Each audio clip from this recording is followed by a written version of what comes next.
Olá pessoal, eu sou o Felipe Nassau, nutricionista e professor de educação física. A gente está aqui para mais uma online completa. Então, se você ainda não é paciente, aqui na descrição do vídeo aqui embaixo tem os links para você agendar a sua consulta e também para outros serviços como os cursos de alimentação saudável. E se você ainda não é inscrito aqui no canal, já se inscreve, já ativa as notificações do sininho do YouTube para você receber sempre que tiver aula nova. E se você puder, deixa um like pra gente e também já compartilhe esse vídeo com as pessoas do seu Facebook, do seu Instagram e com seus grupos de WhatsApp para que a gente consiga sempre manter essa qualidade de aulas completas e gratuitas. Vamos embora? E hoje a aula é sobre estresse, ansiedade, compulsão, auto-boicote e depressão. Vamos nessa? E se você é novo por aqui, para ter uma correta compreensão da aula de hoje, é importante que você tenha assistido a aula base número 1, que fala de nutrição, a aula base 2, que fala de exercício, e a aula base 3, que fala de sono. Se você ainda não assistiu, tenta começar por elas, e o link para elas está aqui no catálogo de aulas na descrição do vídeo. E para a gente ter um bom entendimento do estresse e da ansiedade, a gente vai conceituá-los a partir dos preceitos biológicos primeiro, depois a gente vai entender outros mecanismos que estão envolvidos junto com esses dois, depois a gente vai entender um pouquinho melhor sobre o sistema nervoso e alguns pontos de interferência, para depois a gente entender como é que a gente pode fazer para melhorar. Vamos nessa? E a situação de estresse nada mais é que o seu corpo mandando a suprarrenal produzir mais cortisol e mais adrenalina para que numa situação de luta ou numa situação de fuga você tenha mais carboidrato disponível, mais oxigênio e mais nutrientes para o sistema nervoso e para os músculos. Então, esses hormônios como cortisol, adrenalina, eles fazem com que vários sistemas desativem. Por exemplo, o sistema digestivo passa a trabalhar muito menos, o sistema reprodutor passa a trabalhar muito menos, porque numa situação de luta ou fuga, eles não são importantes. Então, eu preciso fazer com que chegue sangue nessas células do cérebro e do músculo, e eu preciso que tenha menos gás carbônico para que eu consiga aproveitar melhor o oxigênio, e eu preciso que algumas células usem menos carboidrato, como por exemplo o sistema imune, como por exemplo o próprio sistema reprodutor, para que sobre carboidrato para o seu cérebro conseguir pensar mais rápido e tomar atitudes mais rápidas para fazer os seus músculos agirem de forma adequada, lembrando que eu preciso de energia para esses músculos. Então o estresse é uma forma que a gente tem de garantir energia para uma ação.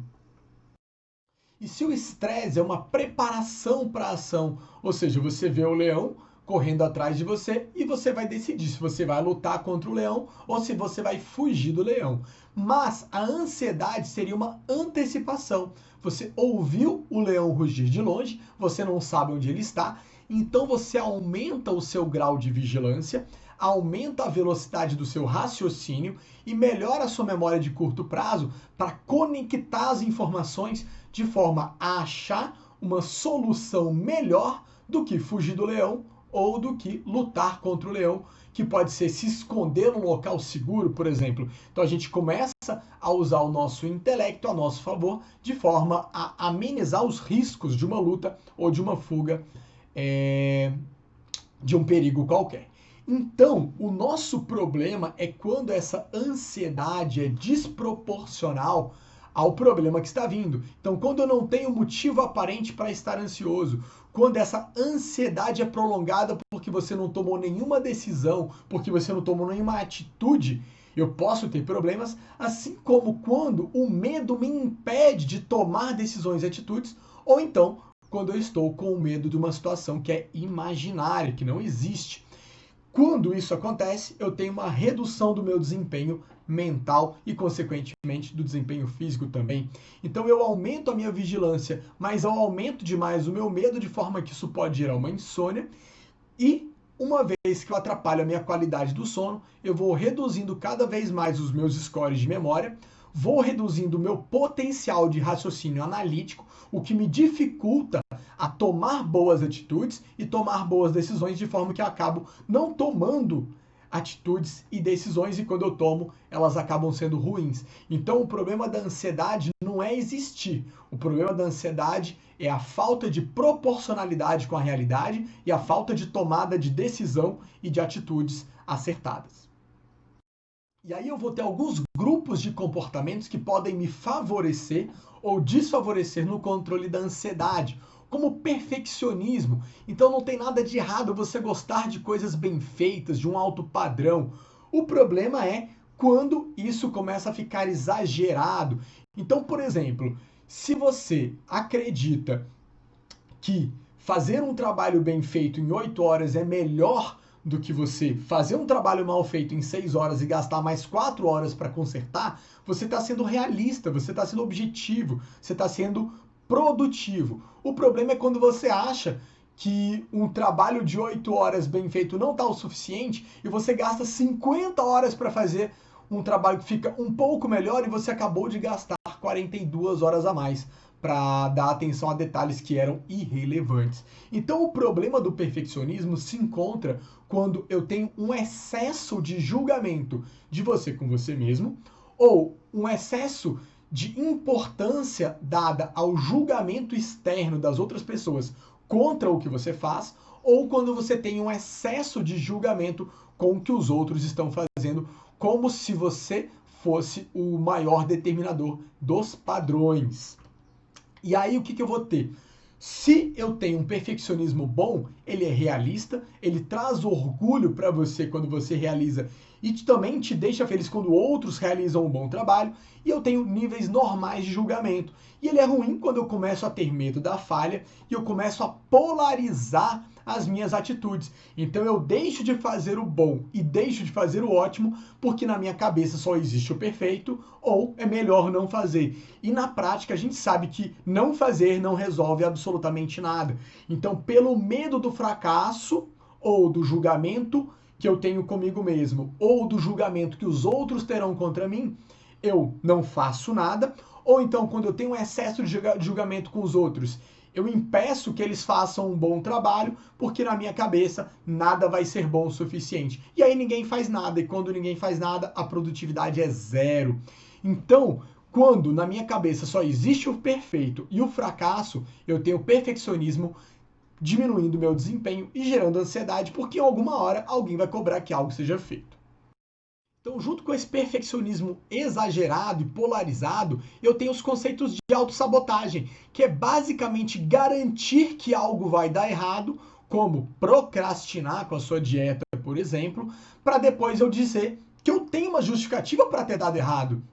Então, se eu julgo que era impossível fazer alguma coisa, eu estou emocionalmente protegido, minha autoestima está preservada, porque eu deixei de fazer algo que era impossível de ser feito, mas a partir do momento que você julga que é possível e que você tentou e não conseguiu, você tem uma frustração onde você pode acreditar que o problema era você, que você é incompetente. Na verdade, não. Você só se organizou menos do que era para se organizar. Então, você já viu aquele papo de mas eu vou furar a dieta, mas é só hoje. Eu vou ter uma despedida da pizza, porque daqui para frente eu não vou mais comer pizza. Não, esse mês não deu para fazer a dieta porque teve muito evento. Na verdade, a gente ouve essas mentiras diariamente e a gente sabe que elas são mecanismos de autossabotagem. Por quê? Se você sabe que nesse mês vai ter muito evento, é um motivo para que a sua rotina nos dias que não tem um evento seja melhor, para que você pelo menos não engorde. Então é importante você entender que se é possível emagrecer 3 quilos, que dá para perder 3 quilos de gordura num mês. Perder 2 quilos é melhor do que perder 1 quilo. Perder 1 quilo é melhor do que ficar sem perder nada. Ficar sem perder nada é melhor do que ganhar 4 quilos. Então, quando eu vou procrastinando, jogando o meu problema para frente, normalmente esse problema vai ficando maior. Então, quando eu vou falar que eu vou fazer uma despedida, é uma mentira deslavada, porque você vai despedir da pizza no domingo, mas na semana que vem você vai querer comer pizza de novo. Então, peraí, será que o correto não é o programar o dia que eu vou comer pizza, programar quantas fatias de pizza eu vou comer e organizar todo o restante que está em volta dessa pizza. A mesma coisa vai valer para os casamentos, para os eventos, etc. E toda vez que eu falo, mas é só hoje, é o motivo que você dá para ter desvios em dias que não eram para ter desvio, para depois você botar a culpa que no mês teve muito evento, e já que tinha muito evento, tudo bem você engordar 3 quilos e ficar faltando mais 3 quilos para você emagrecer lá na frente, que a gente sabe que você não vai fazer. Então, eu preciso interromper o processo de autossabotagem e de procrastinação e começar a assumir que o problema não é você, o problema é a falta de organização e a falta de planejamento e a falta de querer cumprir o planejamento. Obviamente, sem boa vontade, a gente não vai para frente. E aí, para entender a compulsão alimentar com clareza, eu preciso entender primeiro o que é a compulsão. Então, é um processo onde eu tenho uma obsessão, ou seja, eu tenho algo imaginário que me incomoda, que me gera ansiedade, onde eu tenho uma compulsão e eu só tenho alívio quando eu termino a tarefa. Então, a compulsão alimentar está muito mais relacionada à conclusão da tarefa para ganhar uma sensação de alívio.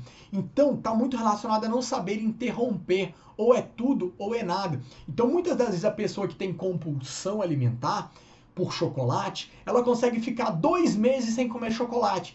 Só que ela não sabe comer o chocolate, ela não sabe comer pouco, ela não sabe programar. Então, na hora que você coloca o chocolate na frente dela, o que acontece é que ela acaba comendo a barra inteira toda de uma vez, porque ela entende na cabeça dela que o chocolate é algo ruim, logo eu preciso acabar com isso que é ruim. Só que esse ruim me gera um pouquinho de prazer e eu tenho um alívio em ver que o chocolate acabou. Então eu consigo ficar sem, mas eu não consigo usar pouco. Então ver aquilo na sua frente te causa incômodo. Então a ligação importante, e é legal avaliar isso com um psicólogo ou com um psiquiatra, se a compulsão alimentar tem um dedinho de transtorno obsessivo compulsivo. E aí eu acabo com o chocolate para me sentir livre do chocolate. Mas sempre vai aparecer o chocolate na sua frente. Então você vai acabar repetindo esse ciclo diversas vezes. Então eu preciso, com o indivíduo compulsivo, ensiná-lo a interromper a tarefa. Ou seja, é muito mais difícil comer pouco chocolate do que ficar sem chocolate. Mas ele precisa aprender, porque senão, mesmo que ele fique 1 ano sem chocolate e tenha um sucesso no tratamento, na hora que ele vê o chocolate na frente dele de novo, o processo vai continuar e ele vai voltar a ter os problemas de antes. Então, eu preciso, no meio do jogo, colocar o chocolate, ou a pizza, ou o hambúrguer, ou seja lá o que for, para que essa pessoa aprenda a ter autocontrole. E a depressão é uma doença um pouco mais multifatorial, um pouco mais complexa, que a gente vai dedicar uma aula no futuro só para ela, mas hoje a gente vai dar uma pincelada. Então, normalmente está presente uma tristeza profunda e persistente, mesmo que nem sempre seja tão aparente, com uma aversão a atividades. E ela afeta pensamentos, comportamentos, sentimentos e o bem-estar individual da pessoa. E normalmente há uma redução drástica no interesse em atividades que antes eram prazerosas. Então, no campo do apetite, a gente vê tanto a redução por conta dessa redução do interesse. Então, a pessoa pode não se interessar por comer ou não sentir mais o prazer que sentia antes ao se alimentar. Mas a gente também vê a depressão, quando a pessoa tenta sair daquele quadro, ele tenta buscar o prazer, a gente vê também o comer por impulso e vê a compulsão alimentar presente também na depressão. E o normal é que a gente veja pioras na atenção e na concentração, que tem um eixo bidirecional. Então, normalmente eu tenho alterações no sono, principalmente na qualidade do sono. Então, eu não tenho um sono reparador adequado. Então, essa insônia gera um sono excessivo durante o dia e uma sensação de fadiga e uma indisposição.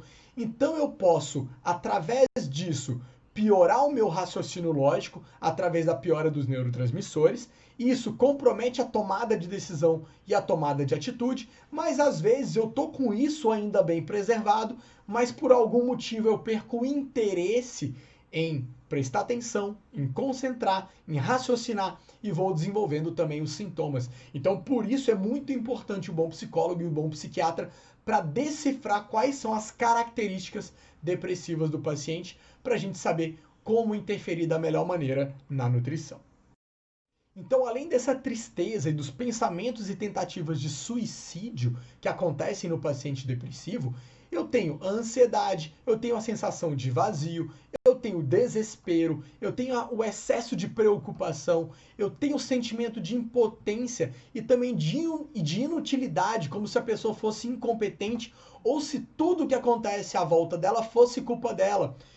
E eu tenho também o sentimento de irritação e a mágoa. Ou seja, como a gente pode ver, a capacidade de raciocínio lógico do paciente depressivo muitas das vezes está depreciada. E como a gente já explicou lá na aula de dor de cabeça e desempenho mental, a nutrição pode ajudar muito nessa capacidade de raciocínio para que a pessoa tome melhores atitudes, tenha melhores pensamentos e consiga ter uma vida melhor e mais feliz. E para entender melhor como é que a nutrição pode ajudar a gente a melhorar o nosso estado de ansiedade, ajudar a tratar a depressão, a compulsão alimentar, eu vou precisar estudar um pouquinho melhor o meu sistema nervoso. E esse é um desenho esquemático de um neurônio, então eu tenho os dendritos, onde eu recebo informação, eu tenho o corpo celular, onde eu processo a informação, e eu vou ter o axônio, onde eu transmito a informação para o próximo neurônio, e eu dependo dessa bainha de mielina para que isso aconteça de forma mais rápida. Então, basicamente, eu tenho uma carga positiva na parte externa da membrana do neurônio e uma carga negativa na parte interna. E através da minha bomba de sódio e potássio, eu despolarizo, ou seja, eu inverto essa polaridade, tornando a membrana externa mais negativa, para que eu conduza um impulso nervoso. Vale lembrar que para essa bomba de sódio e potássio funcionar, eu gasto muita energia, gasto muita glicose, e a gente vai falar muito disso aqui hoje. E esse impulso elétrico, quando ele chega no final do axônio, ele vai ser reconhecido pela célula e vai ser transformado num estímulo químico. Então eu vou ativar vesículas com neurotransmissores que vão sair desse neurônio e vão migrar para a fenda sináptica, onde eu tenho no neurônio seguinte receptores para esse neurotransmissor. Então, eu tenho um impulso elétrico virando um estímulo químico, e esse estímulo químico, na hora que ele ativa a célula seguinte, pelo dendrito, vai ser processada essa informação no corpo celular dessa outra célula para que vire um novo impulso elétrico. E entender as diferenças e características de cada um dos neurotransmissores pode ajudar a gente a ter uma melhor compreensão sobre o sistema nervoso. Então, o glutamato e o aspartato são os principais excitatórios do sistema nervoso central, estão diretamente ligados ao desenvolvimento do sistema nervoso, principalmente por estimularem a plasticidade sináptica, ou seja, a formação de novas sinapses, melhorando a comunicação entre os neurônios. Por esse motivo, estão diretamente ligados ao melhor aprendizado e melhor memória. Porém, em excesso, estão ligados também a doenças neurodegenerativas causadas por neuroinflamação, onde eu tenho um aumento do ácido quinolínico e uma menor produção de serotonina, que eu vou explicar mais lá na frente, e por conta disso, desse excesso de ácido quinolínico, ativando demais a produção e liberação de glutamato, principalmente, eu vou ter uma maior produção de radicais livres e uma sensação de tensão muito relacionada à ansiedade, por exemplo. Então, e os níveis baixos deles também estão relacionados à esquizofrenia. E o principal neurotransmissor inibitório do sistema nervoso vai ser o GABA, relacionado ao relaxamento e ao sono, que assim como o glutamato deriva do mesmo aminoácido do ácido glutâmico, e quando eu tenho uma situação onde a inflamação esteja controlada e a minha quantidade de vitaminas, minerais e de carboidrato também estejam controladas, eu vou ter uma melhor atividade desse GABA, inibindo o excesso de neurotransmissão por glutamato. Eu sei também que esses receptores de GABA também são úteis por drogas benzodiazepínicas, por isso que elas são indutoras de sono, e também por drogas barbitúricas. E uma informação importante que a gente já começa a conectar com a nutrição é que boa parte do nosso GABA é produzido pela microbiota do seu intestino. Então, se o seu intestino não estiver saudável, provavelmente o GABA não estará em doses adequadas. E o neurotransmissor mais conhecido é a serotonina, que está ligado diretamente à nossa disposição diária e qualidade de sono, regulando o ciclo de noite e dia que a gente chama de circadiano. Ela dá origem ao hormônio melatonina, que está relacionado à melhora da qualidade do sono, ao sono reparador, e para eu converter a serotonina em melatonina, eu passo por algumas reações químicas que precisam de vitaminas do complexo B, de minerais e também de energia. E quando eu falo de energia no neurônio, eu estou falando sempre de carboidrato.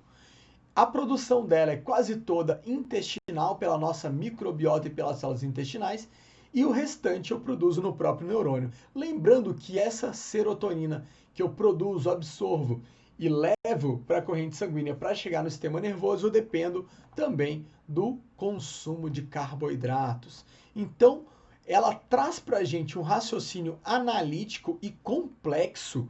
Então, nosso desempenho mental depende muito da serotonina, e quando ela fica baixa, a gente tende a ter um desempenho muito curto ou ruim em relação ao nosso raciocínio. E toda vez que eu ativo esse eixo, eu tenho um aumento de gasto energético e, como eu falei, um aumento no consumo de carboidrato dentro do próprio neurônio.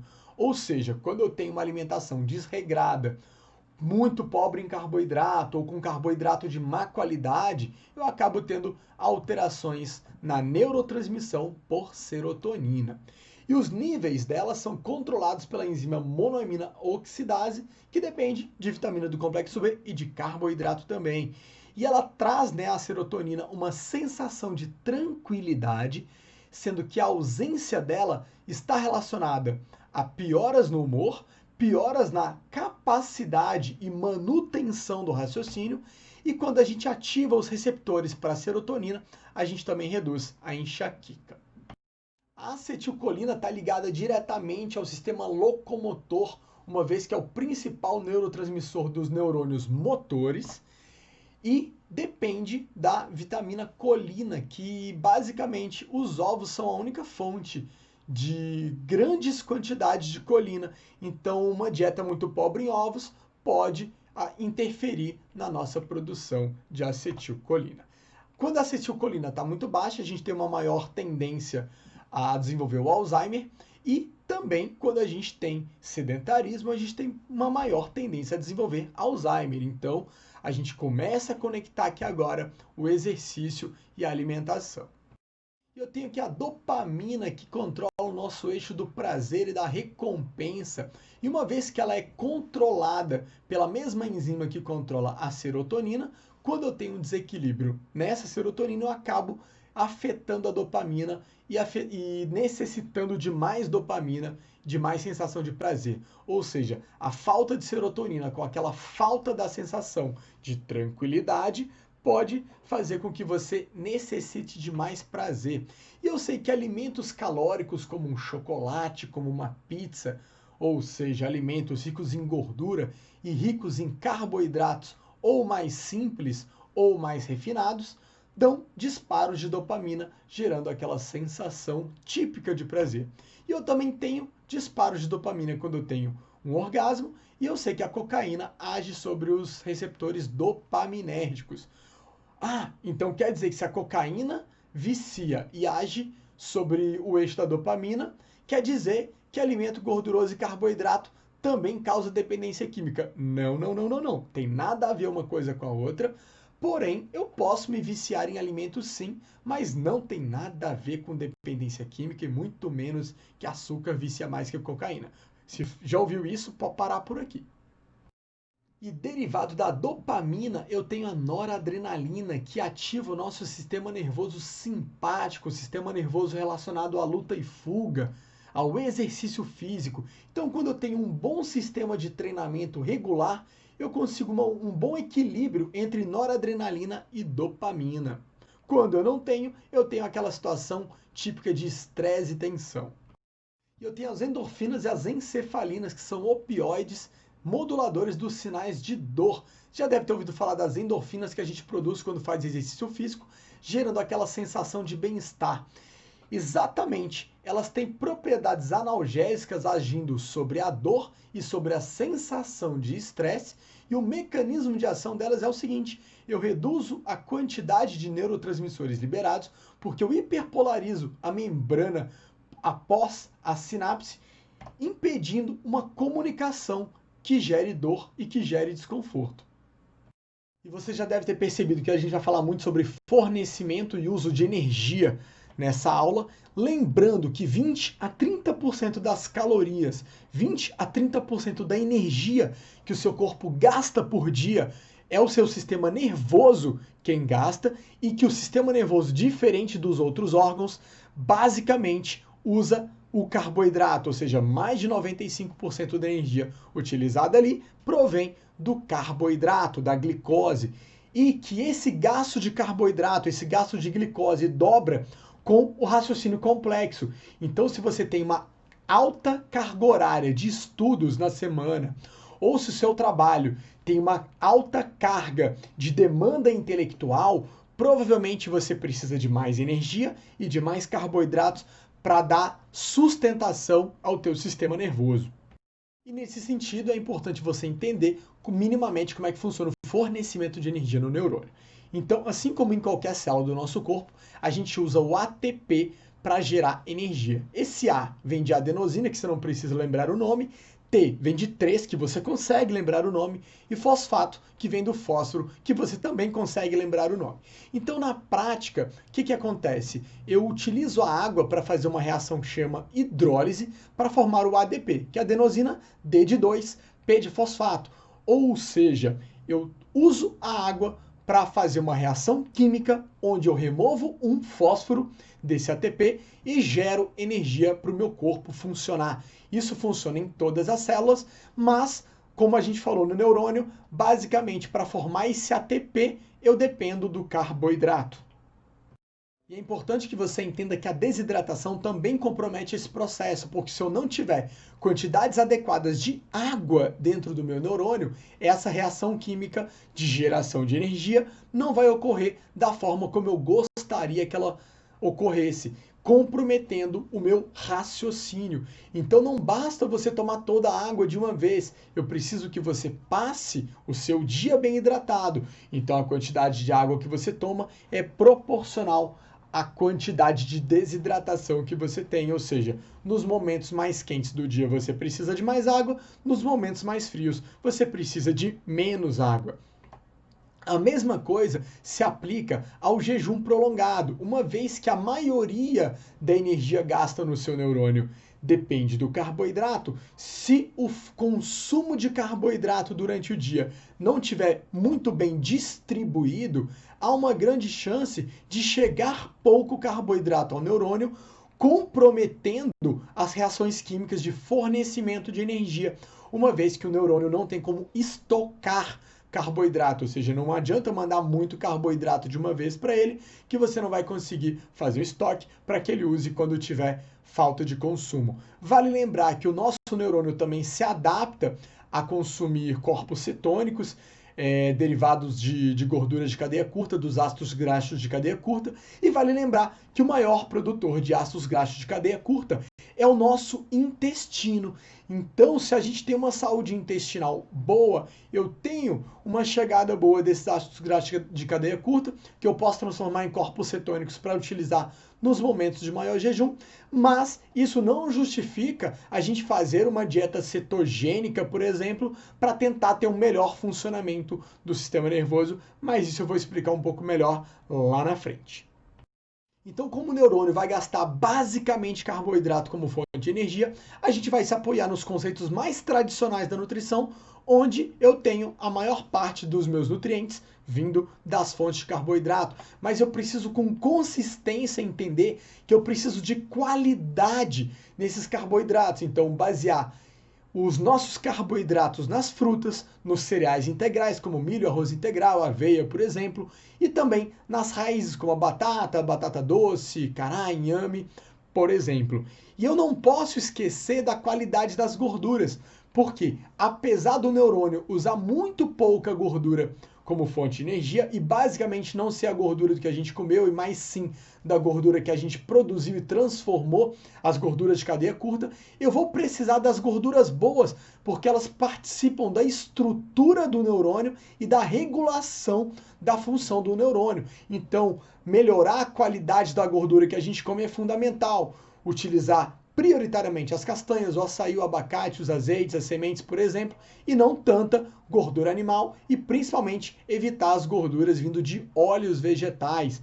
Lembrando também que eu preciso das proteínas para o meu neurônio funcionar direito, tanto em relação à estrutura quanto em relação à regulação, uma vez que boa parte dos meus neurotransmissores dependem dos aminoácidos. Então, usar carnes mais magras, aumentar o consumo de peixes, usar as carnes magras vindo de aves, o consumo de ovos que a gente já comentou em relação à colina e também o consumo de grãos, que a gente vai falar sobre algumas vitaminas que dependem disso. E, obviamente, melhorar o nosso consumo de vegetais, que eu vou tentar explicar um pouco melhor agora. E entrando nos micronutrientes, eu começo falando sobre as vitaminas do complexo B, que tem esse nome por agirem em conjunto umas com as outras, e elas têm transportadores específicos nos neurônios só para elas. E a regulação do uso delas é bastante fina e controlada pelos neurônios. Então, o nosso metabolismo energético depende delas e eu também tenho fatores de crescimento produzidos a partir das reações que utilizam essas vitaminas. E vale a mesma coisa para o neurônio. No caso da serotonina, boa parte do metabolismo dela depende das vitaminas do complexo B, assim como a conversão dessa serotonina em melatonina para que você tenha uma boa qualidade de sono também depende das vitaminas do complexo B. Então, deficiências de vitamina do complexo B estão relacionadas com aumento do risco para depressão, declínio cognitivo, demência e disfunções no sistema nervoso autônomo, ou seja, vai dar muito errado se você tiver deficiências de vitamina do complexo B. E além das vitaminas do complexo B, eu vou precisar de todas as vitaminas e todos os minerais e também do ômega 3 para um bom funcionamento do sistema nervoso. Não vou me estender demais aqui porque eu expliquei um pouquinho melhor isso lá na aula sobre dor de cabeça, para essa aula não ficar tão extensa. E agora que você já entendeu a importância dos nutrientes para um bom funcionamento do seu cérebro, você precisa compreender como é que esses nutrientes fazem para chegar até a célula nervosa. Então, eu vou ter um vaso sanguíneo que irriga o sistema nervoso, e esse vaso vai ter uma peculiaridade que chama barreira hematoencefálica. O que é isso? É uma barreira feita por células endoteliais com junções apertadas para evitar que cheguem toxinas ao sistema nervoso, uma vez que a regeneração do sistema nervoso é bem lenta, e também para evitar que cheguem fragmentos de bactérias, como os lipopolissacarídeos, no sistema nervoso.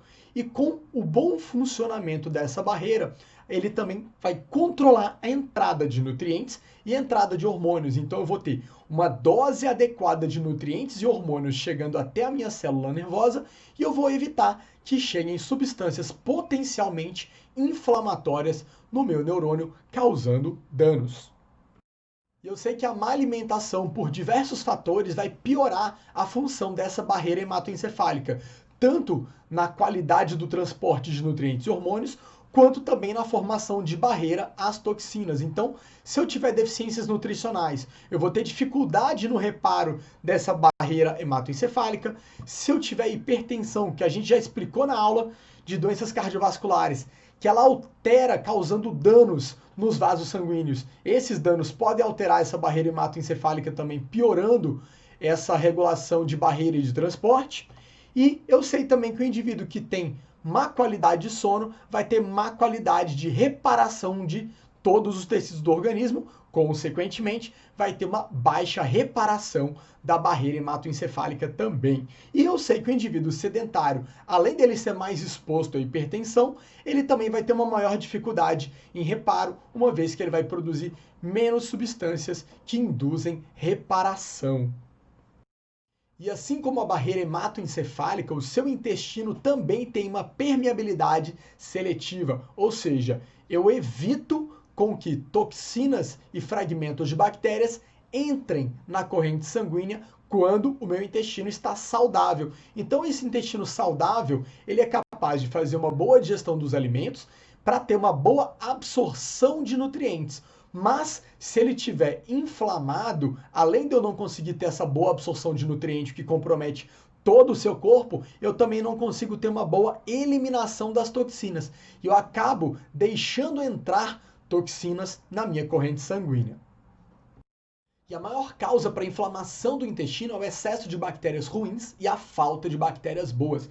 Vale lembrar que as bactérias ruins se alimentam prioritariamente de açúcar, gordura saturada, carboidratos refinados ou algum alimento que você tem intolerância e não esteja tratando adequadamente, assim como as bactérias boas se alimentam prioritariamente das fibras. Então, por isso é tão importante a gente voltar para uma alimentação mais natural, mais feita de alimentos naturais e mais distante de alimentos processados, industrializados, fritos, açucarados, doces e refinados.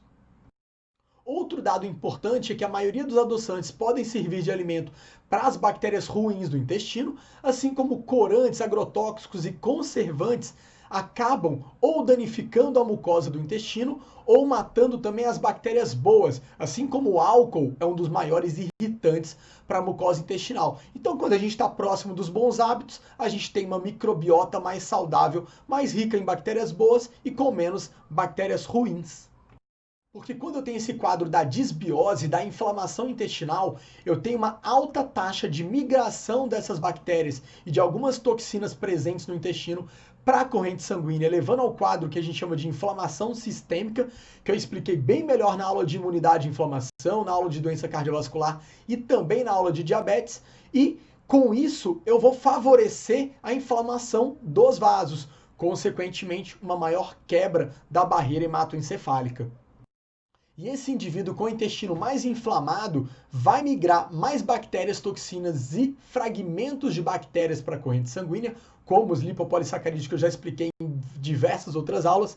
E esses fragmentos e toxinas vão ativar o nosso sistema imune, que produz citocinas pró-inflamatórias. E essas citocinas fazem com que o espaço entre uma célula e outra do vaso aumente, abrindo espaço para a correta migração de células imunes que estão no sangue para o tecido e vice-versa. O problema é que isso também ajuda a romper a barreira hematoencefálica através das citocinas. E aí, consequentemente, se eu tiver um excesso de toxinas no organismo, se o meu sistema de desintoxicação não estiver funcionando bem, eu vou ter uma alta taxa de migração dessas toxinas para o sistema nervoso e também uma alta taxa de migração de lipopolissacarídeos, fragmentos de bactérias, para o sistema nervoso, consequentemente ativando a imunidade no sistema imune e, como a gente já explicou na aula de imunidade, eu posso ter um excesso de inflamação no meu sistema nervoso, causando uma neurodegeneração. E aí eu preciso analisar que, então, quando eu tenho essa desbiose e essa endotoxemia metabólica, que é a migração de toxinas para a corrente sanguínea elevada com lipopolissacarídeo, eu pioro essa barreira e pioro a minha inflamação no sistema nervoso. Vale lembrar também que se eu tiver alguma alergia alimentar ou não tratada, eu também afasto as células que compõem a barreira hematoencefálica, favorecendo todo esse quadro. Então, na hora que a gente fala em saúde intestinal, intolerâncias, alergias, isso tudo fica mais relevante quando eu penso no meu sistema nervoso. E caso você se interesse um pouco mais sobre o sistema de desintoxicação, que envolve fígado, vesícula, intestino e rins, tem uma aula só sobre isso e eu não vou me prolongar muito aqui no canal. E esse intestino não saudável, como a gente comentou, também não vai conseguir fazer uma boa síntese de vitaminas e também vai ter uma baixa produção de serotonina e de GABA, comprometendo a sua saúde do sistema nervoso.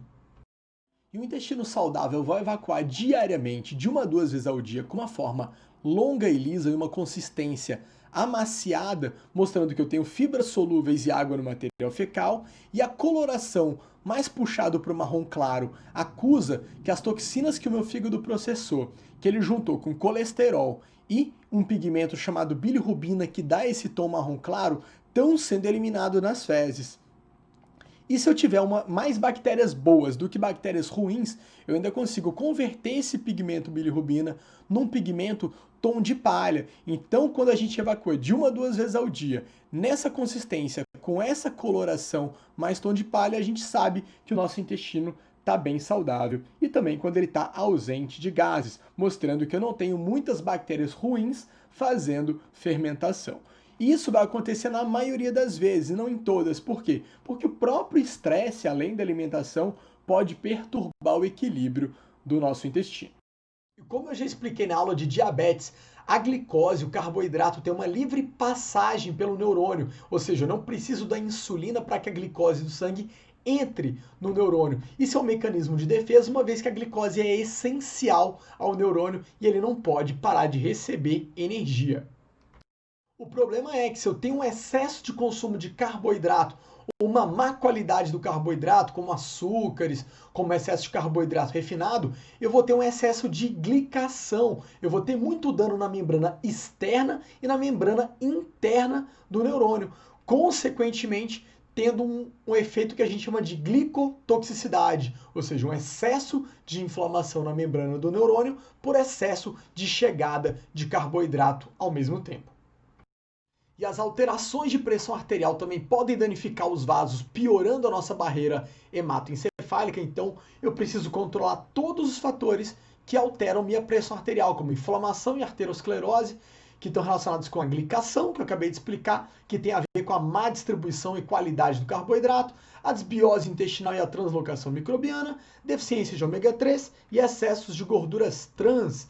Eu tenho também a questão da carga ácida, que é o excesso de sódio, o excesso de fósforo, principalmente vindo dos refrigerantes, o excesso de proteína, quando a dieta estiver muito pobre em carboidrato, por exemplo, e o excesso de gordura, concomitantemente a falta de potássio, magnésio e de cálcio. E eu vou ter também a baixa complacência arterial, que é a baixa capacidade do vaso se distender, relacionada ao sedentarismo, e a falta de vitamina K, que vai estar nas coisas verdes, nos alimentos verdes escuros principalmente, e o desequilíbrio neural causado pelo estresse, pela insônia, pelo sedentarismo e também pela deficiência de ômega 3 e daqueles nutrientes que eu expliquei que eram importantes para o sistema nervoso. Então, existe sempre uma ligação direta entre as doenças.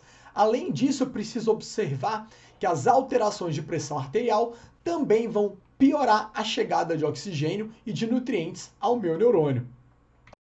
E um bom indicativo de fragilidade vascular e de uma maior possibilidade de rompimento da barreira hematoencefálica são as equimoses. São aqueles roxos que aparecem sem motivo, ou seja, você não lembra de ter batido forte o suficiente em algum lugar para estar roxo e aparece um roxo em qualquer lugar do seu corpo com pequenos traumas. E normalmente isso está relacionado à falta de vitamina C, falta de vitamina K, excesso de catabolismo, que pode ser por sedentarismo, por má qualidade de sono ou por uma dieta pouco nutritiva, principalmente no campo do carboidrato, e também pelo excesso de inflamação.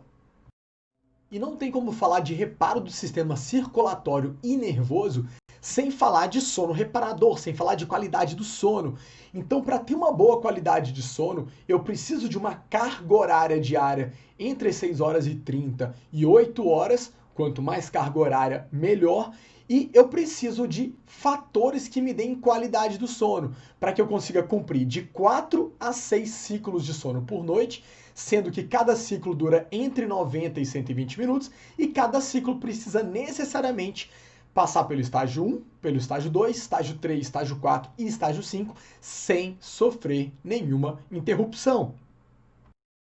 E no estágio 1 de sono, que é o sono leve, eu começo a ter atividade do GABA e começo a ter uma maior conversão da serotonina em melatonina. Então, para isso, eu preciso de uma saúde intestinal adequada, preciso que cheguem aqueles nutrientes que a gente conversou e também preciso do ambiente ausente de barulho e escuro, e de preferência antes das 11 horas da noite, para que isso ocorra de forma adequada e eu consiga atingir rapidamente o estágio 2 do sono, que é onde eu tenho uma grande atividade do GABA e cai minha frequência, minha pressão, cai minha temperatura corporal. Só que esse estágio 2 é um estágio fundamental para chegar no estágio profundo. Então, se eu tenho um alto grau de estresse, se eu tenho um uso abusivo de cafeína, e a gente vai falar muito de cafeína hoje, porque o brasileiro costuma abusar da cafeína. Se eu tenho esses dois quadros, se eu tenho um baixo consumo de carboidrato, deficiência de vitamina e mineral, provavelmente o meu estágio 2 não vai ser bem cumprido e eu não vou conseguir ter profundidade de sono. E aí eu vou ter os estágios 3 e 4, que é onde eu induzo regeneração tecidual, aumento a produção dos hormônios reparadores, como a testosterona e como hormônio de crescimento, e ajudo a regular o meu sistema imune. Só que nessa fase eu preciso de uma série de fatores que são trabalhadas no estágio 2. Então, quando esse estresse, a cafeína e a má nutrição estão presentes, eu não consigo fazer uma boa reparação dos tecidos, por exemplo. E observando o gráfico das ondas cerebrais, a gente vê que essas ondas θ e delta, que são dos estágios de relaxamento e dos estágios de sono profundo, elas têm uma frequência que vai ficando cada vez mais baixa, que é fundamental para a gente ter a produção hormonal e induzir a regeneração de tecido. Já no estágio 5, que a gente chama de sono REM, a gente tem as ondas beta. E para isso, eu preciso daquela atividade do glutamato. Então, por que o glutamato é tão importante para a plasticidade das sinapses e para a memorização? E também para o controle da saciedade. Porque sem atividade do glutamato, eu não tenho um bom sono REM, comprometendo a memória, comprometendo a saciedade e comprometendo o reparo do sistema nervoso. O problema é que o nosso corpo compreende que a gente precisa mais de reparo físico do que de reparo mental. Então a gente dedica as 3 a 4 primeiras horas do sono a conseguir ter pelo menos 1h20 de sono profundo. Quando isso acontece de forma adequada, eu consigo ter uma boa migração para o sono REM nas próximas 3 a 4 horas, consequentemente tendo melhor controle sobre a saciedade, memorização e também o melhor controle do humor. Então a gente melhora a produção dos hormônios reparadores com o avanço do sono profundo, induzindo reparo físico, e esses hormônios reparadores vão diminuindo a produção a partir do momento que eu vou entrando no reparo mental. O problema é que se eu tenho excesso de cortisol por uma má distribuição de nutrientes durante o dia, se eu tenho excesso de estresse, se eu estou abusando da cafeína, se eu estou num ambiente barulhento para dormir, se eu estou num ambiente muito claro, eu acabo não entrando adequadamente no sono profundo, fazendo menos de 1h20 de sono profundo nas primeiras horas de sono e, como consequência, eu acabo não entrando adequadamente no sono que induz reparo mental. E isso vai repercutir sobre a saúde mental. Então é importante que a gente meça a qualidade do nosso sono de acordo com alguns parâmetros. Então, ter pelo menos uma média de 7 horas de sono por noite, iniciando antes da meia-noite. Prestar atenção se você está acordando durante a noite, mesmo que para urinar, porque quando você interrompe um ciclo de sono, pode ser que você não tenha tido o aproveitamento integral daquele ciclo de sono. Se você passa o dia bem disposto, mesmo na ausência de cafeína. E caso você fique sem cafeína e tenha dor de cabeça, é um bom indicativo de que você está dependente de cafeína. Seja porque você é sensível à cafeína, que pode acontecer em 5% das pessoas mais ou menos, ou porque você está fazendo uso abusivo de cafeína. E os primeiros sintomas da má higiene do sono vão ser baixa velocidade de processamento de informação, com redução da atenção, da concentração e da memória, com piora no aprendizado motor, ou seja, dificuldade com os exercícios, e também um baixo aprendizado cognitivo, dificuldade na escola, na faculdade, em cursos, no seu estudo, piora na fala e na dicção, a sonolência, que normalmente quando a gente percebe essa, a gente acaba mascarando com a cafeína. Então o que a gente espera de uma pessoa com má higiene do sono é uma baixa produção intelectual e uma baixa capacidade de resolver problemas, uma vez que se o nosso processamento de informação, o nosso discernimento não está legal, pode ser que a gente também não consiga achar quais são as causas dos nossos problemas. E Agora vamos falar sobre cafeína e intolerância. Então, o metabolismo normal da cafeína é uma meia-vida de 8 horas, ou seja, eu levo 8 horas para eliminar metade da cafeína que eu consumi. Então, eu vou ter intolerância em 5% mais ou menos das pessoas, sendo que essa intolerância significa que o meu fígado vai demorar, ao invés de 8 horas, 16 horas, 24 horas ou até 36 horas para eliminar metade da dose que eu consumi. Então, se eu tiver uma dose muito maior do que meu corpo tolera, ou se eu demoro muito para eliminar, a cafeína fica presente no meu organismo e, consequentemente, no meu sistema nervoso por mais tempo do que deveria. E, consequentemente, eu não tenho nenhuma chance, eu disse 0%, eu disse, pelo amor de Deus, meu filho, nenhuma chance de ter sono reparador na presença de cafeína. Isso vai ter impacto imune, vascular, no sistema nervoso e também na produção de hormônios. Então eu não estou falando só de enxaqueca, eu estou falando que seu corpo, de forma geral, não tem nenhuma chance de funcionar direito se você estiver dormindo sob efeito da cafeína. Entende? Pelo amor de Deus, enfia isso na tua cabeça, cara. Pelo amor de Deus. Então, como não tem como eu olhar para o paciente e saber se ele é intolerante à cafeína, eu preciso fazer o teste. O problema é que quando eu tiro a cafeína, na maioria das pessoas eu tenho síndrome de abstinência, porque no Brasil, principalmente, o consumo de cafeína é excessivo em boa parte da população, o que é uma das justificativas para o excesso de transtorno de ansiedade, para a má qualidade de sono do brasileiro de forma geral. Então, os limites iniciais são os limites que a maioria das pessoas toleram sem nenhum problema, que são de 150 ml a 200 ml de café por dia. Lembrando que o brasileiro facilmente chega nos 300, 400 ml de café por dia. E como a meia-vida da cafeína é de 8 horas, não é inteligente, não é sensato, não é racional que você tome cafeína depois das 14 horas do seu dia. Afinal, a gente entendeu como pessoas adultas e inteligentes que é importante dormir à noite. Então, como é que eu faço? Eu vou retirando de 50 em 50 ml e vou regredindo o horário até estabilizar por 7 dias. Então, a pessoa que tem um consumo de 350 ml, nos primeiros 4 dias eu tiro 50, chegando aos 250, pego mais 4 dias para reduzir mais 50. Na hora que ele chegou numa quantidade de 150 a 200 ml por dia, eu vou continuando tirando 50, estabilizando por 4 dias. Na hora que eu chegar numa dose mínima, que seria perto de 50 ml de café por dia, eu estabilizo ele por 7 dias e depois eu faço uma retirada total por 72 horas para ver se aparece algum sintoma. Vale lembrar que não tem cafeína só no café, tem no chá mate, no chá verde, no chá preto, no chá vermelho, no chá branco, no chocolate, no refrigerante. Então, doses mínimas de cafeína já são suficientes para não dar síndrome de abstinência. Só que o que eu estou buscando para ver aqui é exatamente se eu tenho síndrome de abstinência quando eu tiro totalmente o café após estar tomando doses pequenas e não doses grandes, porque com dose grande todo mundo vai ter síndrome de abstinência. Ou seja, no Brasil eu não acho legal você tirar o café na primeira conduta, no primeiro dia do paciente, uma vez que a maioria dos brasileiros estão consumindo cafeína em exagero.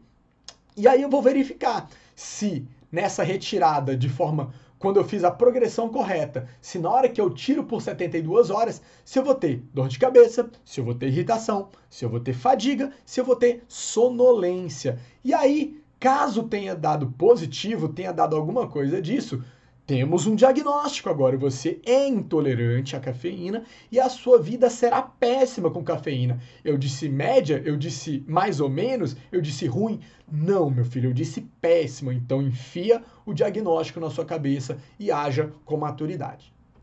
E como é que funciona isso? Eu tenho receptor de adenosina e quando essa adenosina liga nesse receptor, eu tenho uma sensação de cansaço, uma dificuldade em raciocinar, significando que seu corpo está pedindo descanso.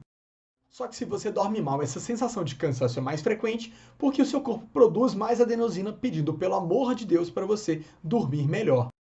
O problema é que a cafeína ocupa esse receptor, diminuindo a sensação de cansaço, mesmo que você não esteja dormindo bem. Então, o seu corpo entende que você não está dormindo bem e aumenta o número de receptores para a adenosina. E agora, a adenosina tem onde ligar, normalizando a sensação de cansaço, mostrando novamente que você precisa dormir melhor. Mas aí o que acontece? Como você não está disposto a fazer a higiene do sono, exercício, comer melhor, tudo que precisa para dormir melhor, você vai lá e tem a brilhante ideia de aumentar o seu consumo de cafeína na forma de chocolate, na forma de café, na forma de chamate, depois das 15 horas, para tentar manter o desempenho cognitivo normal. Só que seu corpo entende que você continua dormindo mal e, na verdade, agora cada vez pior, e ele vai lá e produz mais receptores de adenosina. E aí, se você está nesse estado e retira a cafeína, você vai ter a síndrome de abstinência, gerando irritação, dor de cabeça e sonolência, que nada mais é do que o excesso de adenosina que você produzia, ocupando todos os excessos de receptores para adenosina que você tinha pelo excesso de cafeína. Então o correto é que eu faça uma redução progressiva. E como leva mais ou menos 3 a 4 dias para os receptores de adenosina se adaptarem à nova realidade, eu reduzo um pouco a cada 4 dias, reduzo mais um pouco, reduzo mais um pouquinho, chego numa quantidade normal, até que estabilizo uma dose bem pequena de cafeína, como 50 ml de café por dia, como eu expliquei, para que eu tenha chance da adenosina funcionar normalmente, caso essa dose seja removida num tempo normal. Se essa dose for removida num tempo normal, ali de 8 horas, eu sei que o indivíduo não tem intolerância à cafeína, ele só estava exagerando na dose. Agora, se essa dose pequena ainda fazia com que eu tivesse muitos outros receptores, eu vou ter um excesso de atividade da adenosina e vou ter uma síndrome de abstinência à retirada de pouca cafeína. Isso significa que você é intolerante e tem que tratar o seu problema, que no caso é ficar longe da cafeína. Então, caso você ache que seu corpo e sua mente funcionem muito melhor na presença de cafeína, ou pior, que eles só funcionem se você tomar cafeína, eu tomaria muito, mas muito cuidado mesmo, porque na ciência a gente só vê aumento de desempenho físico e mental de forma significativa, de forma relevante com o consumo de cafeína, com pessoas que estão em privação de sono. Então, se o seu foco, se a sua força, se a sua resistência, se a sua concentração melhoram muito na presença de cafeína, é bem provável que você esteja dormindo mal há muito tempo, e aí eu analisaria com mais cuidado essa cafeína. Se você quiser entender um pouquinho mais sobre isso, dá uma assistida na aula sobre sono aqui no canal, é a aula base número 3. Então é importante compreender o que a cafeína pode e o que ela não pode fazer por você. Então eu posso ter uma redução da sensação de cansaço, da sonolência? Posso. Isso vai aumentar minha neurotransmissão por glutamato e aumentar minha capacidade de vigilância e a velocidade de raciocínio? Vai. O problema é que se eu tiver com muito pouca serotonina, com pouco GABA, ou se eu tomar cafeína em excesso, ou se eu tomar cafeína sendo intolerante à cafeína, isso vai estimular o eixo da ansiedade. É como se eu estivesse dando uma turbina para um carro sem freio. Então, em vez de eu ter controle e chegar no meu destino no tempo correto, eu vou lá e acelero o meu carro até ele bater no muro, e aí eu não chego em lugar nenhum. E aí eu te pergunto, faz algum sentido acelerar os pensamentos de quem sofre com pensamento acelerado? Não faz muito sentido, né? Pois é, então o correto seria antes aprender a controlar os pensamentos antes de ligar o botão da turbina. E vale lembrar que a cafeína induz um aumento na produção do hormônio cortisol e que, caso você seja um consumidor habitual de cafeína, mesmo você não tendo tantos efeitos diretos e imediatos sobre o sistema nervoso que você perceba, a produção de cortisol que você tem com o consumo de cafeína é maior do que o indivíduo que não tem o hábito de consumir a cafeína. E para a gente entender o mecanismo de estresse, eu preciso entender como é que o hormônio cortisol funciona. Então, quando eu tenho um dano num tecido e gero inflamação nesse tecido, eu produzo mais cortisol, porque ele é um potente anti-inflamatório e imunossupressor. E ele atua também sobre receptores corticoides no músculo, no tecido gorduroso. E eu tenho vários tipos de receptores para glicocorticoide, como eu expliquei lá na aula base de nutrição de 2019. E aí, quando o cortisol liga no receptor, ele induz a quebra de proteínas, o catabolismo proteico, e a mobilização dos ácidos graxos, ou seja, eu tiro gordura do tecido gorduroso para circular no sangue e estimula a gliconeogênese, que é a produção de carboidrato a partir das proteínas que eu induzi o catabolismo aqui. para que eu tenha no meu sangue mais carboidrato e mais gordura para disponibilizar como fonte de energia, seja para reparar um dano tecidual, seja para levar para algum outro local que esteja precisando de nutrientes. Só que aí o que acontece? Ele aumenta a nossa glicemia e aumenta também a resistência à insulina, como eu já expliquei lá na aula de diabetes, na aula base, em quase todas as aulas. Primeiro, porque o cérebro não precisa de insulina, então a glicose chega no cérebro mesmo que a insulina não esteja agindo. E o músculo ativo, mesmo que ele esteja resistente à insulina, se ele estiver em atividade, ele não precisa da insulina. A glicose entra por transportadores mediados pela contração muscular. Então, eu tenho uma preservação do sistema neuromuscular, ou seja, eu consigo pensar e consigo agir, e eu tenho também um aumento da pressão arterial, porque o cortisol tem uma leve ação mineralocorticoide. E aí, o que acontece? Se eu tenho um aumento da pressão, eu favoreço também uma maior chegada de nutrientes e oxigênio onde tem que chegar.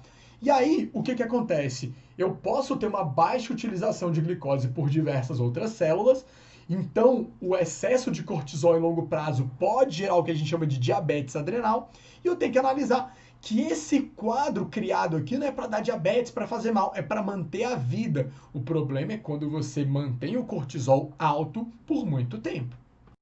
E é importante entender que a nossa hipófise estimula a nossa suprarrenal a produzir mais cortisol em situações como um traumatismo, como uma infecção, como extremos de temperatura quente ou fria, como a cirurgia, em doenças, em atividade física muito intensa e em estresse mental por um mecanismo de defesa e de controle. Então, quando eu tenho o cortisol aumentado de forma crônica, eu induzo uma resistência à insulina, como eu expliquei nas outras aulas. Ou seja, eu não deixo o receptor de insulina trabalhar adequadamente, logo, ela não consegue cumprir o seu papel. Com isso, eu tenho aumento para o risco da obesidade e também tenho perda de massa muscular concomitantemente, ou seja, ao mesmo tempo eu ganho gordura e perco músculo. E isso gera um quadro de desequilíbrio imune, onde eu tenho uma inflamação surgindo a partir do cortisol. Lembrando que o cortisol tem atividade anti-inflamatória em curto prazo, em longo prazo não é bem assim não. Por diversos mecanismos eu altero minha imunidade e fico mais inflamado. Outra ação do excesso de cortisol prolongado é a resistência à testosterona.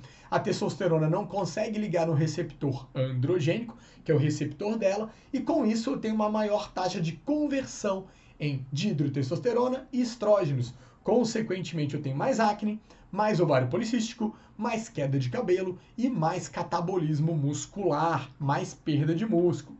Além disso, eu também pioro a minha tireoide, então eu diminuo a conversão do hormônio T4 no hormônio T3, que é a fração mais ativa. Então só isso já faria uma interferência sobre a ação dos hormônios tireoidianos. Mas eu também tenho uma redução na recepção dos hormônios tireoidianos nos tecidos e células-alvo. Ou seja, além de eu ter menos T3 do que antes, ele age menos sobre a célula do que ele agia antes, interferindo sobre os processos de crescimento e regeneração. E aí eu vou também ter um bloqueio da atividade do hormônio do crescimento, ou seja, o GH reduzindo, eu também diminuo minha capacidade de reparo tecidual. E isso gera uma consequência importante para o nosso organismo. Porque se você analisar, eu acabo bloqueando todo o meu sistema de crescimento, meu sistema de regeneração, o meu anabolismo. Porque o cortisol é produzido em situações de estresse. Se a gente está em situações de estresse, não faz sentido eu gastar energia para construir músculo, não faz sentido eu fazer crescer cabelo, não faz sentido eu fazer reparo onde não é prioridade. Então acaba que o cortisol, em situações agudas, ele é muito favorável, mas de forma crônica, ele acaba comprometendo todo o funcionamento do organismo, porque eu preciso estar diariamente, constantemente, fazendo reparo com reações de anabolismo. Então, o excesso de catabolismo gera prejuízos. Por exemplo, aqui no que a gente falou, se eu não tenho uma boa atividade anabólica, eu não tenho um bom reparo dos vasos sanguíneos, por exemplo.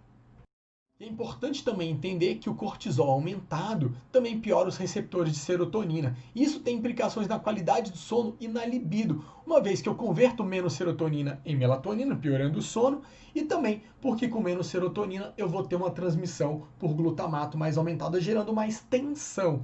Então eu vou ter uma compulsão maior por carboidrato, para tentar melhorar a serotonina, ou vou ter uma resposta evasiva misturando muito carboidrato com muita gordura para tentar aumentar a dopamina e gerar prazer. Mas a libido vai cair também, não só por conta da serotonina, ou seja, eu perco aquela sensação de tranquilidade e aumento a neurotransmissão por glutamato, aumentando a minha tensão, que desfavorece a libido. Mas a partir do momento que eu não deixo a testosterona agir sobre os receptores, eu também posso piorar a libido. E aí eu vou ter um estímulo à deposição de gordura abdominal, porque quando eu estou resistente à insulina, eu aumento minha produção de insulina, e aí eu vou ter mais receptores ativos para glicocorticoide que induzam aumento da gordura. Como assim? O receptor pode mobilizar gordura ou pode fazer produzir gordura? O estresse crônico por excesso de cortisol pode fazer com que eu produza mais receptores que estimulem a produção de gordura, porque seu corpo entende que se ele está privado há muito tempo, ele precisa fazer reserva. E aí, junto com a dihidrotestosterona, derivado aqui da testosterona, e eu tenho um aumento de gordura visceral e abdominal, promovida por estresse. E aí, qual a solução disso? Melhorar a escolha dos carboidratos, das proteínas, dos lipídios, das fibras, melhorar a distribuição, fazer exercício, cuidar da higiene mental, cuidar do sono, o de sempre. E lembrando que o estresse está relacionado com o aumento das doenças cardiovasculares, imunossupressão e inflamação, doenças respiratórias, diabetes, alterações de sono, distúrbios digestivos, depressão e ansiedade e compulsão alimentar, além da redução da capacidade cognitiva. Então, voltando aqui para aquele quadro dos neurotransmissores, então quando eu tenho a serotonina funcionando bem, o meu raciocínio constante e analítico se torna mais regular, junto com aquela sensação de tranquilidade. Então, ele se equilibra com o glutamato para que eu não tenha só muito glutamato, porque o excesso de glutamato gera um raciocínio mais rápido, mais associativo e aumenta os meus níveis de tensão. Então, quando eu estou com o intestino saudável, menos inflamado, tenho equilíbrio na produção de GABA, que evita o excesso de glutamato e tem uma boa neurotransmissão por serotonina, eles funcionam de forma equilibrada.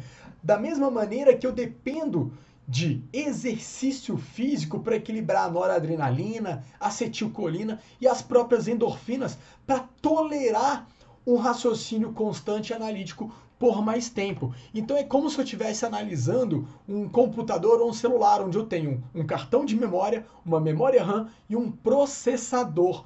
Então, se eu consigo, durante o meu sono, fazer uma boa memorização, o que vai acontecer? No dia seguinte, a minha memória RAM está mais limpa e o meu processador pode trabalhar mais tranquilo. E aí eu vou ter um aumento do rendimento intelectual quando eu tenho grandes scores de memória. Só que para isso eu preciso comer melhor, eu preciso dormir melhor, eu preciso fazer exercício e eu preciso de algum controle de saúde mental, que pode envolver passeios, pode envolver meditação, pode envolver terapia para gerenciamento do estresse. Quando tudo isso funciona bem, normalmente você tem um desempenho mais satisfatório e mais prolongado em relação à cognição.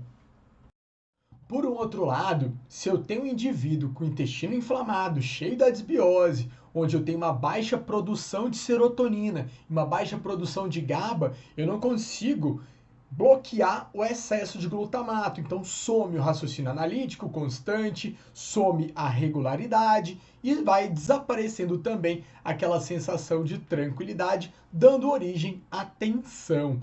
E aí, essa pessoa normalmente é a mesma que também não faz exercício, consequentemente não tem um bom equilíbrio da noradrenalina e também não tem endorfina suficiente para tolerar um esforço mental por muito tempo. Essa pessoa normalmente é a mesma que está dormindo mal ou pessimamente e, consequentemente, não faz uma boa memorização. E aí o que acontece?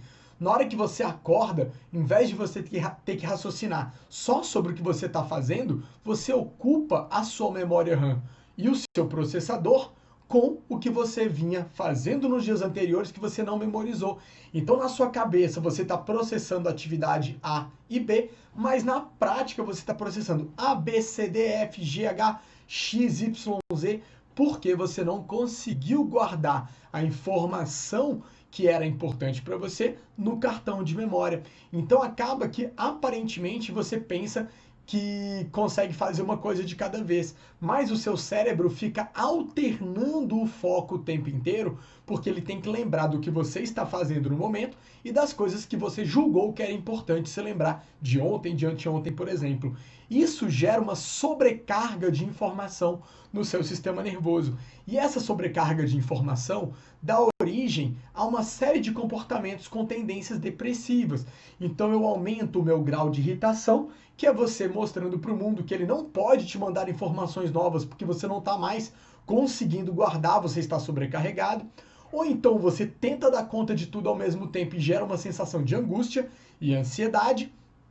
E normalmente você acaba buscando comportamentos mais depressivos, como o isolamento, para que você consiga digerir e processar toda essa informação. Ou então você acaba buscando uma estratégia evasiva, você vai buscar pelo prazer. Vale lembrar que carboidrato simples, gordura, principalmente em excesso, dão disparos de dopamina que geram euforia, geram prazer, geram aquele sentimento de recompensa e geram aquela frase que você vive falando. Hoje eu vou comer pizza porque eu mereço. Não, hoje eu tô precisando de um chocolatinho. Então, na prática, quando você acha que precisa, acha que algo é extremamente necessário, isso costuma ter a ver com estratégias de evasão. Então, é importante a gente observar que depressão é uma doença extremamente multifatorial, mas que fatores inflamatórios e deficiência de energia geram baixa capacidade de raciocínio e baixa capacidade de análise. E essa irregularidade no raciocínio gera uma sobrecarga que gera uma série de comportamentos depressivos. Então é importante observar que a nutrição pode atuar positivamente na depressão, lembrando que eu tenho outras causas como traumas, como dificuldade de lidar com algumas situações que não cabem à nutrição. Mas se a gente não conseguir dar uma corrigida nesses neurotransmissores, é bem provável que a depressão também não tenha tratamento. E é importante observar que quando você está mais inflamado, eu gero um quadro depressivo, porque eu diminuo a produção de serotonina e aumento a produção do ácido quinolínico e do quinurênico também, que diminuem a recepção de serotonina no receptor de serotonina e aumentam a neurotransmissão por glutamato, que gera uma neurotoxicidade, como a gente explicou no comecinho da aula. Então eu tenho também uma interferência na sinalização de diversos neurotransmissores mediante inflamação e eu acabo alterando eixos hormonais em relação à hipófise e à adrenal também, afetando inicialmente o cérebro. E aí eu vou ter os efeitos do quadro inteiro. Por exemplo, o cortisol diminuindo cada vez mais a ação da serotonina. Então eu preciso entender que quando a depressão está instalada, muitas das vezes você vai precisar de uma medicação que atue sobre a serotonina, sobre a dopamina e etc. Por quê? Normalmente o seu grupo de atitudes que envolvem exercício, alimentação, cuidado com o sono e os cuidados mentais que envolvem meditação, que envolvem terapia, não foram bem cuidados antes. E é bem provável que você não tenha força de vontade, determinação o suficiente para sair do quadro depressivo e fazer o que tem que ser feito, que é terapia, dieta, treino e cuidado mental. Então, na prática, mais uma vez a gente fala da nutrição porque é minha área de trabalho, mas as áreas elas trabalham juntas. Então, se você chegou ao ponto de ter que tomar medicação, é bem provável que essa medicação não seja eletiva, ela seja necessária para que você cuide das causas da depressão, ou seja, você consiga tratar seu exercício, sua dieta, seu sono e sua saúde mental. Porém, se você se apoiar na medicação para o resto da vida e não estiver disposto a tratar alimentação, exercício e sono, é bem provável que essa depressão dure a vida inteira, principalmente se você não fizer terapia.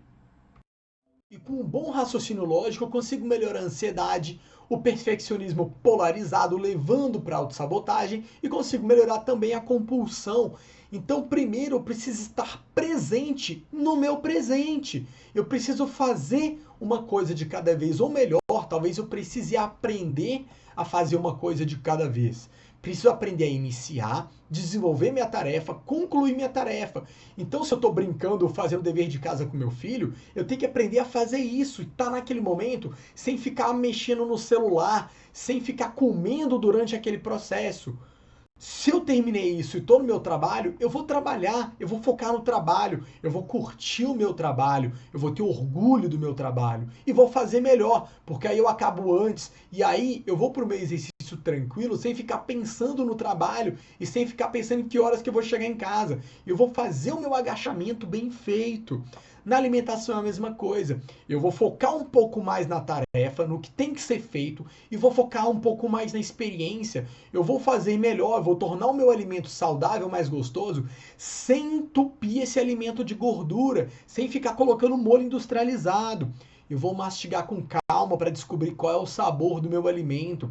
Eu vou diminuir o julgamento sobre qual o resultado que isso vai dar. Eu vou fazer, e se o resultado não for bom, serviu de experiência para que eu colete dados para saber como é que eu vou mudar. Então eu preciso aprender a estar no presente. Eu preciso me conectar com o meu alimento, aproveitar, saborear, mastigar com um pouco mais de calma. E aí eu preciso aprender a controlar o meu imediatismo, que envolve não só o resultado e a recompensa, mas também o processo. Então eu preciso entender que eu preciso aprender a esperar. O meu presente de Natal é no dia 25/12. E não importa se você não acredita ou acredita no Papai Noel. O Natal é dia 25. Então o dia de receber o presente de Natal é o dia 25. Isso vale para uma criança que fez isso a infância inteira e que ficava pentelhando a mãe para dar o presente de aniversário antecipado, o presente de Natal antecipado, o ovo de Páscoa antecipado. Se você não aprendeu na infância a esperar, é bem provável que você seja uma pessoa mais ansiosa, que tenha um perfeccionismo polarizado de que tudo tem que ser do seu jeito e na hora que você quer. E a vida não é assim. Não é assim. Então eu preciso controlar isso porque isso leva à autossabotagem. Então eu preciso aprender a gostar da minha fruta porque eu vou mais comer fruta do que experienciar um evento onde eu perca 3 quilos. Porque esse evento não foi de um dia para o outro. Você construiu um resultado ao longo de um mês. Então, se você não aprender a gostar do processo, não aprender a esperar, você não vai conseguir ter o resultado porque você vai se sabotar e vai aparecer compulsão. Então, a gente vê que essas coisas estão intimamente conectadas. Então eu preciso trabalhar metas reais, metas possíveis e metas progressivas de desempenho com foco na tarefa e na experiência. Então eu preciso aprender a esperar o resultado, mas eu preciso também aprender a esperar o dia da pizza. Porque se eu combinei comigo que eu vou comer 2 fatias de pizza no sábado, e eu vou lá e como 2 fatias de pizza na quinta, é bem provável que eu acabe comendo mais 2 fatias de pizza no sábado, ou na sexta e no sábado e no domingo, e aí, ao invés de você comer 2 fatias de pizza na semana, você comeu 8. E aí, essa semana, provavelmente você não vai ter o resultado. Então, vai chegar naquele final do mês, onde mesmo que você faça o resto da dieta bem feito, você vai ter ali, sei lá, 75% do resultado possível. Mas a gente sabe que essa pessoa que teve essa atitude, provavelmente não vai fazer o resto do mês bem feito. Então, essa pessoa pode não ter resultado nenhum. Então, tem que ter metas reais. Sabendo que o seu corpo biologicamente é capaz de perder 3,5 kg de gordura num mês, quanto é que você, ansioso, perfeccionista polarizado, que se sabota e que tem compulsão, será que não é melhor aprender a parar de engordar, para depois aprender a perder alguma coisa no mês, para depois aprender a perder rápido? Pois é, então o passo a passo, iniciar, desenvolver e concluir para dar um próximo passo. Aprender a esperar, tá no cerne do trabalho. E aí eu preciso aprender, obviamente, a planejar, a organizar, a escolher e a interromper um comportamento ruim. E aí, na hora que eu começo a dominar essas ferramentas, eu posso determinar os meus prazos. Mas aí eu tenho que aprender a esperar também por esses prazos. Então, se eu não mexer no cerne da vida do paciente, é bem provável que ele não aprenda a trabalhar. E muitas das vezes eu vou precisar do profissional que auxilie nas meditações dessa pessoa, eu vou precisar do psicólogo para ajudar para fornecer ferramentas melhores para que isso aconteça, e muitas das vezes eu também vou precisar de um psiquiatra para ajudar no controle desses neurotransmissores quando a dieta não for suficiente, quando o treino não for suficiente. E agora que você entendeu que essa estrada é longa, eu preciso aprender a ter resiliência, que é a capacidade de lidar bem com as dificuldades e com os fracassos também. Então, quando eu vejo que eu errei, eu preciso coletar esses dados, levar para o meu nutricionista para corrigir o meu comportamento, para me ajudar a corrigir o comportamento. Eu preciso enfrentar de frente o meu problema, porque quando eu fujo, eu sei que eu vou acabar aumentando o tamanho do problema para que eu volte lá atrás e tenha de novo um grande problema para enfrentar, para que eu tenha uma boa desculpa para não enfrentar, afinal ele é grande demais. Ou seja, quando eu deixo de exercer o enfrentamento, eu crio mecanismos de autossabotagem. E aí eu preciso aprender a treinar a minha capacidade de tolerância. Então, eu aumentar gradualmente o estresse que, por exemplo, a dieta pode induzir, o que o treino pode induzir, ou no seu próprio trabalho, quanto maior essa tolerância que eu tenho ao estresse, maior a minha capacidade de raciocinar com clareza, e isso faz com que eu me torne menos ansioso. Porque se eu dou um estresse demais para a pessoa, ela vai evadir, mas se esse estresse for gradativo, eu vou treinando a resiliência do indivíduo. E aí eu preciso de um plano realista, não só alimentar, mas um plano de vida realista, um plano de trabalho realista, um cuidado com a saúde realista e com o corpo também, obviamente. Então é importante entender que quando o carboidrato, a glicose, sobe rapidamente no seu sangue, eu tenho aquela glicação, o excesso de glicação. Isso gera neurotoxicidade e gera dano. Então a gente produz insulina para tirar rapidamente o carboidrato do sangue e acaba levando para o fígado. Isso gera algumas repercussões. Primeira, que o fígado não consegue converter tudo em estoque de carboidrato e acaba transformando parte desse carboidrato em gordura, e isso vai ter outra implicação. Porque o carboidrato fica no sangue por uma duração muito curta, fazendo com que eu gaste minha reserva de carboidrato do fígado mais rápido e aumente a minha produção de cortisol para transformar proteínas em carboidrato para manter a minha glicemia estável, uma vez que o meu sistema nervoso, o meu cérebro, depende dessa glicose. Algo muito semelhante vai acontecer quando a dieta está muito pobre em carboidrato, um low carb mais extremo. Então, eu vou nutrir o meu sistema nervoso com carboidrato por muito pouco tempo. Consequentemente, também não vou fazer grandes reservas de carboidrato, afinal, comi pouco carboidrato. E isso estimula as vias de catabolismo e impede as vias de reparo. Então eu posso ter prejuízo vascular, eu posso ter uma série de prejuízos uma vez que o cortisol fique alto. Mas aí, se eu tenho uma dieta mais equilibrada, onde eu tenho carboidrato de boa qualidade, junto com proteína, com gordura, com fibra, e também essas fontes de carboidrato vão ser fontes de vitaminas e minerais, eu vou ter um desempenho aumentado, porque eu vou ter também um equilíbrio entre o glutamato e a serotonina, uma vez que eu dependo do carboidrato para um bom funcionamento da serotonina. Então, quando essa dieta está mais equilibrada, mais organizada, e eu consigo montar essa dieta com mais precisão, analisando quem é meu paciente, o que é que ele precisa, eu consigo fazer com que ele tenha todos os benefícios físicos, todos os benefícios mentais, sem gerar efeitos colaterais indesejados. Então eu preciso com clareza determinar o que é mais importante. Não adianta eu ficar dando todos os chás sedativos do planeta, camomila, capim-cidreira, mulungu, passiflora, se eu não cuidar da base. Não adianta eu entupir o meu paciente de açafrão, mesmo sabendo que eu tenho estudos muito legais sobre açafrão e depressão, sobre açafrão e redução da neuroinflamação, com possíveis efeitos favoráveis à redução da ansiedade, dosar o ômega 3 uma vez que ele é necessário, se eu não cuidar do básico. Não adianta eu dar todas as vitaminas e minerais que são essenciais para uma boa neurotransmissão se o básico não tiver feito. Assim como não adianta largar tudo e ir só no psiquiatra e viver de medicação para melhorar um pouquinho a neurotransmissão por serotonina, porque você não está deixando ela sair da sinapse. Eu preciso aprender a beber mais água, eu preciso melhorar o meu consumo de vegetais, de frutas, de cereais integrais, de raízes, de grãos. Escolher mais carnes magras, evitar um pouco mais as carnes gordurosas. Não exagerar nas gorduras boas, mesmo sabendo que eu preciso delas e que elas vão melhorar a integridade do meu neurônio. Eu preciso, com clareza, melhorar o meu exercício, melhorar a qualidade do meu exercício, ser constante, incorporar o exercício como estilo de vida. Eu preciso ter uma higiene de sono. Eu preciso entender que muitas das vezes a meditação e a terapia vão me ajudar a ser uma pessoa mais saudável, que raciocina melhor. E aí eu vou precisar entender que eu vou precisar eliminar refinados, açúcar, refrigerante, gordura animal, gordura trans, corante, conservante, adoçante e álcool. Não da vida, mas da rotina. Eles precisam ser exceção. E eu preciso aprender a planejar essa exceção com antecedência e com bom senso. E no caso das doenças neurológicas, eu preciso avaliar a cafeína individualmente.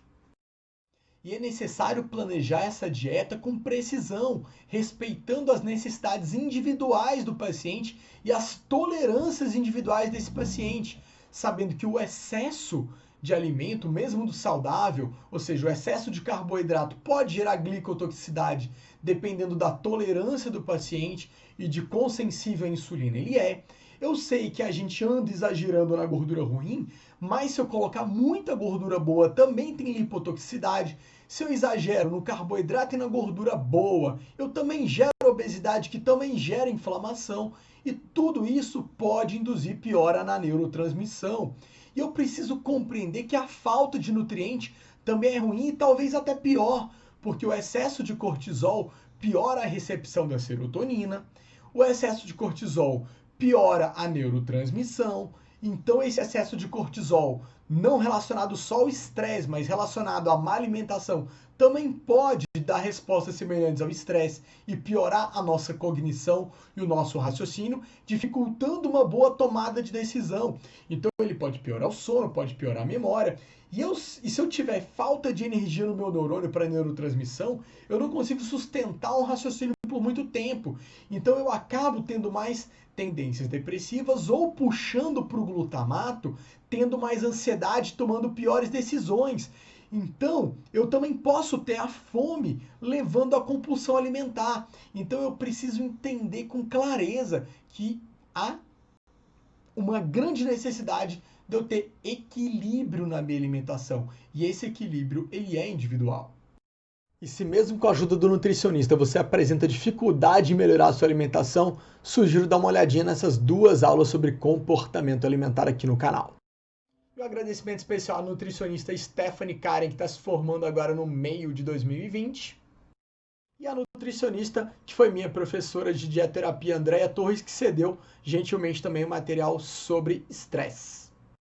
Bom, espero que você tenha gostado dessa aula. Caso você tenha gostado, aqui na descrição do vídeo ficam os links para todos os serviços que eu presto para agendar consulta, para os cursos online. Então, se você gostou, não deixe de compartilhar no seu WhatsApp, com seus grupos de amigos, no seu Facebook, no seu Instagram, porque isso é o que mais ajuda a gente a manter esse trabalho com essa qualidade e gratuito. E se você ainda não é inscrito no canal, já se inscreve logo e ativa as notificações para você receber sempre que tiver aula nova. Um abraço, muito obrigado! E caso você queira um pouco mais de aprofundamento sobre esse e outros temas em relação a exercícios físicos, entre no site do Dr. Paulo Gentil, o nerdflix.paulogentil.com, ou siga Dr. Paulo Gentil no Instagram. E o acesso à informação não garante que você vai saber usar. Então aqui fica o contato do professor Vinícius de Paula e do professor Thiago Machado, que são meus colegas aqui no grupo de estudo, que sempre auxiliam na criação das aulas e que atuam como personal trainers.